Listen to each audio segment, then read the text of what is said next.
अमेरिकी राष्ट्रपति Donald Trump के हवाले से दावा किया गया है कि अमेरिका और ईरान के बीच एक नया समझौता पूरा हो चुका है और इसके औपचारिक हस्ताक्षर शुक्रवार को जेनेवा में होने की बात कही जा रही है।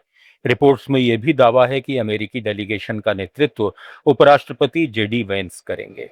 हालांकि अब तक इस समझौते की कोई आधिकारिक पुष्टि स्वतंत्र स्रोतों से नहीं हुई है। सूत्रों के मुताबिक एक प्रारंभिक ड्राफ्ट और आर्थिक पैकेज की बात भी सामने आई है, लेकिन विवरण सार्वजनिक नहीं किए गए हैं।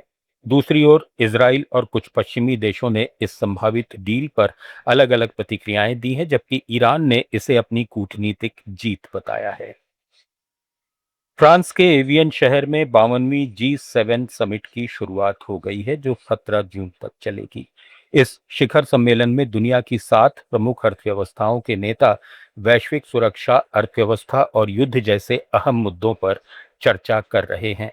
सोमवार को अमेरिका के राष्ट्रपति डोनाल्ड ट्रंप, इटली की प्रधानमंत्री जॉर्जिया मेलोनी और यूरोपीय आयोग की अध्यक्ष उर्सुला वॉन डेर लेन सहित कई नेता एवियन पहुंचे।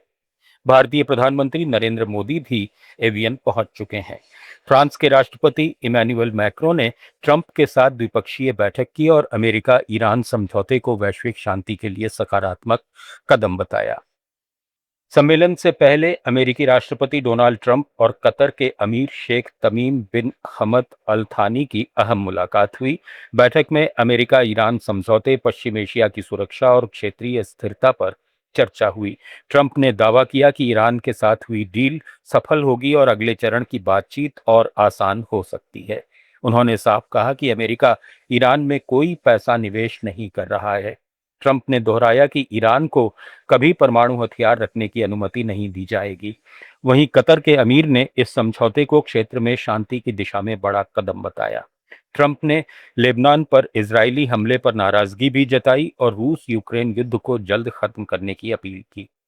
फ्रांस ने भारतीय Pinaka multi barrel rocket launcher system खरीदने का प्रस्ताव ठुकरा दिया है।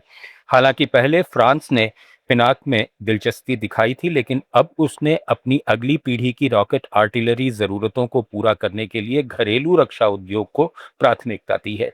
फ्रांस की डिफेंस एजेंसी डीजीए ने पुराने सिस्टम को बदलने के लिए सफरॉन, एमबीडीए, एरिने ग्रुप और थेल्स जैसी कंपनियों को स्वदेशी रॉकेट सिस्टम विकसित करने की जिम्मेदारी दी है।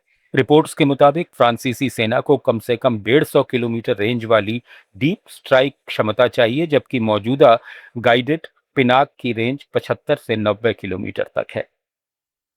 पाकिस्तान के पंजाब प्रांत के चकवाल शहर में ऑस्ट्रेलिया के पर्थ से अपने परिवार के साथ पाकिस्तान घूमने आई 9 साल की बच्ची की पुलिस फायरिंग में मौत हो गई। रिपोर्ट्स के मुताबिक परिवार किराए की कार से सफर कर रहा था, तभी लुटेरों ने उनसे गहने लूट लिए।